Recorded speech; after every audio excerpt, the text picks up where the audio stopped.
अस्सलाम वालेकुम, hope you all are doing well. So आज का जो हमारा टॉपिक है वो है cell membrane and cell. Cell membrane एक इम्पॉर्टेंट टर्म भी है, उससे पहले हम देख लेते हैं सेल को। ठीक है, ओके। सबसे पहले है सेल। सेल हमारे पास क्या है, आपको भी पता है। Unit of life is called cell, basic unit of life. हमारी बॉडी किससे मिलकर बनती है? सेल से मिलकर बनती है। और उसके बाद क्या होता है कि ग्रुप ऑफ सेल्स होते हैं जो कि एक सिमिलर फंक्शंस जो होता है वो परफॉर्म कर रहे होते हैं, तो वो क्या कहलाते हैं? वो टिश्यूज़ कहलाते हैं। हमारे पास बेसिकली 4 टाइप्स होती हैं किसकी? प्राइमरी टिश्यूज़ की। वो कौन कौन से होते हैं? Epithelial tissues, muscular tissues, nervous tissues and the connective tissues. और हमारे पास जो ग्रुप होता है टिश्यूज़ का जो इकट्ठा होकर काम करता है वो हमारे पास एक ऑर्गन बना देता है। ऑर्गन्स में हमारे कौन से बॉडी ऑर्गन्स होते हैं? लाइक हार्ट, किडनी, ये सब हमारे ऑर्गन है ना, बॉडी ऑर्गन्स हैं। ये सब बना देते हैं। ये किससे मिलकर बनते हैं? टिश्यूज से मिलकर बनते हैं। और ग्रुप ऑफ ऑर्गन्स होता है जो मिलकर काम करता है और क्या बना देता है? Organ system. जैसे कि हमारी बॉडी में बहुत से सिस्टम्स, ऑर्गन सिस्टम्स पाए जाते हैं, जैसे कि respiratory system, muscular system. Okay, तो इसके बाद हमारे पास आ जाता है स्ट्रक्चर ऑफ सेल। अच्छा, सेल का स्ट्रक्चर हमारे पास कैसा होता है? सेल हमारे पास राउंड शेप में होता है ज़्यादातर। और सेल के सेंटर में क्या पाया जाता है? उसका न्यूक्लियस। और जो ये पोर्शन होता है सेल का, ये क्या कहलाता है? जिसके अंदर बाकी ऑर्गेनेल्स होती हैं वो क्या कहलाता है? साइटोप्लाज्म। जो मेम्ब्रेन सेल को कवर कर रही होती है वो क्या कहलाती है? Cell membrane. और जो सेंटर में सेल के पाया जाता है वो क्या होता है? न्यूक्लियस। ओके, तो अब हम चलते हैं सेल मेम्ब्रेन की तरफ। सेल मेम्ब्रेन हमारे पास क्या होता है? मैंने आपको पहले भी बताया है कि सेल के बाहर एक कवरिंग होती है जिसको क्या कहा जाता है? सेल मेम्ब्रेन कहा जाता है। सेल मेम्ब्रेन किससे मिलकर बनती है? सेल मेम्ब्रेन बेसिकली लिपिड्स और प्रोटीन से मिलकर बनती है। इस तरह से प्रोटीन्स की 2 लेयर्स होती हैं जो कि किसको कवर कर रही होती हैं? लिपिड्स को। और ये किसकी लेयर्स होती हैं? प्रोटीन्स की। ठीक है, और सेल मेम्ब्रेन को पढ़ने से पहले आपको इसका स्ट्रक्चर पता होना चाहिए। सो मैं आपको दिखाती हूँ कि सेल मेम्ब्रेन का स्ट्रक्चर क्या होता है। सेल मेम्ब्रेन का बेसिकली ये स्ट्रक्चर होता है। सेल मेम्ब्रेन में क्या होता है, मैंने आपको पहले भी बताया है कि इसमें ये 2 प्रोटीन लेयर्स होती है जिसके अंदर क्या होती हैं? लिपिड लेयर होती है, एक लिपिड बाइलेयर्ड होती है। ये जो 2 प्रोटीन की लेयर्स होती हैं ये लिपिड की लेयर को प्रोटेक्ट कर रही होती हैं। और ये जो बड़ी बड़ी सी प्रोटीन्स लगी होती हैं ये कौन सी प्रोटीन्स होती हैं? ये इंटीग्रल प्रोटीन्स होती हैं। और जो इसके साथ अटैच होती हैं कौन सी प्रोटीन्स होती हैं? पेरिफेरल प्रोटीन्स होती हैं। और ये जो ऊपर इसके अटैच होते हैं ये क्या होते हैं? कार्बोहाइड्रेट्स होते हैं। ठीक है, अब सेल मेम्ब्रेन में क्या क्या होता है? प्रोटीन की 2 लेयर्स होती हैं जिसके अंदर एक लिपिड की लेयर होती है और इसमें क्या अटैच होता है? इंटीग्रल प्रोटीन्स होती हैं बड़ी बड़ी सी। और इंटीग्रल प्रोटीन्स के साथ एक साइड पे जो सेल मेम्ब्रेन के अटैच होती है वो कौन सी प्रोटीन्स होती हैं? वो पेरिफेरल प्रोटीन्स होती हैं। ओके, तो सबसे पहले सेल मेम्ब्रेन अगर हम डेफिनेशन देखते हैं तो क्या होती है? Most of the cell organelles are covered by membrane composed of the lipids and the proteins like the nuclear membrane, membrane of the endoplasmic reticulum, Golgi apparatus and lysosomes and mitochondria. हर organelle के बाहर एक covering होती है जो कि उसकी membrane होती है ना बेसिकली, जो कि उसको प्रोटेक्शन प्रोवाइड करती है। सेल मेम्ब्रेन किन चीज़ों से मिलकर बनती है? लिपिड एंड प्रोटीन से। इसका फंक्शन क्या होता है? ये प्रोटेक्शन प्रोवाइड करती है ऑर्गेनेलिस को। और इसके अलावा ये सेमी परमिएबल होती है, ये हर सब्सटेंस को अपने अंदर से पास आउट नहीं करने देती है। ये कुछ सब्सटेंसेस को अपने अंदर से पास करने देती है और कुछ को अलाउ नहीं करती पास करना अपने अंदर से। अब इसके अलावा जो न्यूट्रिएंट्स अब्जॉर्ब होते हैं सेल के अंदर, जिसको सेल यूज़ करता है एनर्जी के लिए, वो कहाँ से अब्जॉर्ब होते हैं? वो भी सेल मेम्ब्रेन के थ्रू ही अब्जॉर्ब होते हैं। ऑक्सीजन कहाँ से सप्लाई होती है? वो भी सेल मेम्ब्रेन के थ्रू ही सप्लाई होती है। और सेल मेम्ब्रेन जो होती है वो सेल की शेप और साइज़ के लिए भी रिस्पॉन्सिबल होती है। इसके बाद अगर देखा जाए तो इसकी थिकनेस क्या होती है? इसकी थिकनेस हमारे पास 7.5 टू 10 नैनोमीटर होती है और ये सेल का इन्वेलप भी कहलाती है। इसकी कंपोजिशन क्या होती है हमारे पास? ये बेसिकली प्रोटीन्स, लिपिड्स और कोलेस्ट्रॉल से मिलकर बनती है। इसके अंदर 55% प्रोटीन्स होती हैं हमारे पास, 4% लिपिड्स होते हैं, 25% फॉस्फोलिपिड्स होते हैं और 3% कार्बोहाइड्रेट्स और 13% कोलेस्ट्रॉल होता है। जैसे कि मैंने आप लोगों को पहले भी बताया, सेल मेम्ब्रेन क्या होती है? 2 लेयर्स होती हैं प्रोटीन की, जिसके अंदर हमारे पास क्या होता है? लिपिड बायलेयर्ड होती हैं। तो जो हमारे पास सेंट्रल लिपिड लेयर होती है उसको हम क्या कहते हैं? Electron Lucent layer. और जो दो हमारे पास बायर लेयर्स होते हैं उनको हम क्या कहते हैं? Electron dense layer. ठीक है, ये लिपिड बायलेयर स्ट्रक्चर होता है। ये बात नहीं आपने भूलनी कि ये लिपिड बायलेयर स्ट्रक्चर होता है। ओके, तो इसके बाद हम देख लेते हैं। अब हमने सेल मेम्ब्रेन की तो कंपोजिशन देख ली कि ये किसके साथ मिलकर बनी है, जिसमें हमने बताया कि ये प्रोटीन्स, फॉस्फोलिपिड्स, कार्बोहाइड्रेट, लिपिड्स और कोलेस्ट्रॉल के साथ मिलकर बनी हुई है। अब हम बेसिकली बात करेंगे इस रीजन की, लिपिड्स की। ये कंपोजिशन ऑफ लिपिड बायलेयर्स की तरफ हम जाएंगे। तो जो लिपिड बायलेयर होती है किन से मिलकर बनती है? ये मिलकर बनती है स्फिंगोलिपिड्स एंड कोलेस्ट्रॉल से मिलकर ये बनती है। अब फॉस्फोलिपिड्स में हमारे पास क्या होता है? फॉस्फोलिपिड जो होते हैं सबसे ज़्यादा अबंडेंट होते हैं सेल मेम्ब्रेन के अंदर। अब इनकी शेप कैसी होती है? हेडेड पिन की तरह। जो सर बालों वाली पिन होती है, इनकी शेप उनकी तरह होती है। अब इसके अंदर क्या होता है कि एक हेड होता है पिन का, इस तरह से पिन बनी होती है। ये हेड होता है जो कि हाइड्रोफिलिक होता है और जो टेल होती है वो क्या होता है? हाइड्रोफोबिक होती है।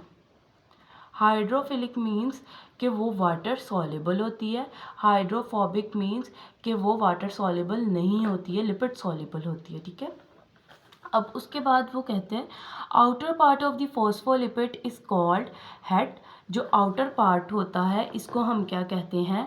हेड। और जो इनर टेल होती है उसको क्या कह देते हैं? टेल। ओके, फिर वही बात कर दी उसने कि हेड पोर्शन क्या होता है? सॉल्युबल इन वाटर होता है, उसको क्या कहते हैं? Hydrophilic. Tail portion is insoluble in water and called hydrophobic. Okay, hydrophobic tail जो पोर्शन होता है सेल मेम्ब्रेन के अंदर, एक ऐसा पॉइंट होता है जहाँ पर क्या होता है? दो पिंस की जो टेल्स होती हैं वो आपस में मीट कर रही होती हैं। ठीक है, सेल मेम्ब्रेन के कहाँ पर? सेंटर के अंदर क्या करती हैं? मीट कर रही होती हैं। फॉस्फोलिपिड्स जो होते हैं दो, वो मीट कर रहे होते हैं। ठीक है, ओके। नेक्स्ट हमारे पास थे स्फिंगोलिपिड्स। स्फिंगोलिपिड्स जो होते हैं वो स्फिंगोसाइड से ड्राइव हुए हैं। इनके अंदर भी हाइड्रोफोबिक और हाइड्रोफिलिक के ग्रुप्स होते हैं। ये बहुत स्मॉल अमाउंट के अंदर ना इसमें प्रेजेंट होते हैं। ये ज़्यादातर हमारे पास नर्व सेल्स वगैरह के अंदर, इन सब के अंदर प्रेजेंट होते हैं। और इसका रोल क्या होता है? इसका फंक्शन क्या होता है? ये प्रोटेक्शन प्रोवाइड करता है सेल मेम्ब्रेन को, सिग्नल ट्रांसमिशन करवाता है और ये अटैचमेंट साइट प्रोवाइड करता है उसको। देन उसके बाद कोलेस्ट्रॉल होता है लिपिड की लेयर के अंदर। ये भी लिपिड्स होते हैं क्योंकि हाईली फैट सोलेबल होते हैं ना ये। और ये क्या करते हैं? इनका काम होता है determining degree of the permeability, के सेल मेम्ब्रेन जो है वो कितनी परमिएबल है और कितनी नहीं। अच्छा, ये इम्पॉर्टेंट है वाइवा पॉइंट ऑफ व्यू से भी और वैसे भी, शॉर्ट क्वेश्चन के लिए भी। लिपिड लेयर का क्या फंक्शन होता है? सेमी परमिएबल होती है, तो आपको मैंने पहले भी बताया। ये वाटर सॉल्युबल सब्सटेंसेस को अपने अंदर से पास नहीं करने देती और फैट सॉल्युबल सब्सटेंसेस को ये अलाउ करती है अपने अंदर से पास करना। अब वाटर सॉल्युबल जो सब्सटेंसेस है जिनको ये पास आउट नहीं करने देती वो कौन से होते हैं? Ions, glucose and urea. और फैट सॉल्युबल सब्सटेंसेस जिनको ये पास करने देती है वो कौन से होते हैं? Oxygen, carbon dioxide and alcohol. ये MCQs, viva point of view and short question के लिए बहुत इंपॉर्टेंट पॉइंट है। देन उसके बाद अब हमने इस पोर्शन की तो बात कर ली, लेकिन फिर हमारे पास कौन सी आ जाती हैं? 2 लेयर्स जो कि लिपिड लेयर को प्रोटेक्शन प्रोवाइड कर रही थी। किसकी लेयर थी वो? प्रोटीन की लेयर्स। ये 2 प्रोटीन की लेयर्स। इसकी भी कंपोजिशन पढ़ ली, सेल मेम्ब्रेन की भी पढ़ ली। अब हम किसकी पढ़ेंगे कंपोजिशन? प्रोटीन्स की कंपोजिशन। प्रोटीन्स बेसिकली दो तरह की होती हैं, इंटेग्रल प्रोटीन्स होती हैं और पेरिफेरल प्रोटीन्स होती हैं। जो अभी मैंने आपको पिक्चर शो की थी सेल मेम्ब्रेन के, उसके अंदर कुछ बड़ी बड़ी प्रोटीन्स लगी हुई थी इस तरह से अंदर, जिसको मैंने नाम दिया था इंटेग्रल प्रोटीन्स, जो कि पूरी सेल मेम्ब्रेन के अंदर से क्या कर रही थी? पास आउट हो रही थी। और उसके साइड पे लगी हुई थी एक छोटी सी प्रोटीन, उसको क्या नाम दिया था? Peripheral proteins. इंटेग्रल प्रोटीन्स जो होती हैं वो सेल मेम्ब्रेन के अंदर से पास कर देती है, लेकिन पेरिफेरल प्रोटीन्स सिर्फ एक साइड पे अटैच होती हैं इंटेग्रल प्रोटीन्स के साथ। ठीक है। अब इंटेग्रल प्रोटीन्स के अंदर हमारे पास चैनल्स होते हैं, कैरियर प्रोटीन्स होती हैं और रिसेप्टर्स होते हैं। चैनल्स का बेसिकली क्या काम होता है? जो चैनल्स होते हैं वो बेसिकली पोर्स होते हैं, जो कि वाटर सॉल्युबल सब्सटेंसेस जो होती हैं उनको क्या करवाते हैं? अपने अंदर से पास आउट करवा देते हैं। लिपिड्स मैंने आपको बताया था हाईली फैट सॉल्युबल होते हैं, और जो प्रोटीन्स जो होती हैं वो वाटर सॉल्युबल्स होती हैं, वो फैट को अपने अंदर से नहीं पास आउट करने देती। अब जो चैनल्स होते हैं ये क्या करते हैं? वाटर सॉल्युबल सब्सटेंसेस को क्या करवा देते हैं? डिफ्यूजन करवाते हैं उनकी। और पोर्स होते हैं, पोर्स अपने अंदर से, ये चैनल्स बेसिकली पोर्स होते हैं, ये पोर्स अपने अंदर से जो वाटर सॉल्युबल सब्सटेंसेस होते हैं उनको पास आउट करने देते हैं।